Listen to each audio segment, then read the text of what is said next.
Mummy కొండగట్టులో ఉండి ఉండి bore కొడుతుంది. వెమ్లవాడకు పోదాం మనం. వెమ్లవాడక? వెమ్లవాడలో పుల్లు రద్దీగా ఉంటుంది. ఇల్లులన్నీ ఎరుకుగా ఉంటాయి. అక్కడ చెట్లు కూడా ఉంటాయి మన ఎగరడానికి. ఇక్కడ కొండగట్టులోనే బెటర్. మంచిగా పచ్చని వాతావరణం, చెట్లు ఉంటాయి. నువ్వు ఊకే వెమ్లవాడకు పోదామని అడగకు.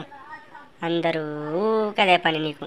కావాలంటే పక్కూరు కోదాం అంతేగాని ఇక్కడ వెమ్లవాడకైతే వద్దు. ఆడ ఫుల్ రద్దీగా ఉంటుంది. హాయ్ విజయశాంతి, ఆరేం చేస్తున్నావు? ఇడ్లీకురా. వస్తున్నా వస్తున్నా. ఈ మధ్య కనబడట్లేదు. నువ్వు అసలు ఎటు పోతున్నావు? నేను ఎటు పోతా విజయశాంతి, ఈయనే ఉంటావు కదా ఈ ఏరియాలోనే. నువ్వే కనబడవు. నీ పిల్ల నువ్వు ఎటు పోతావో నీకే తెలియదు.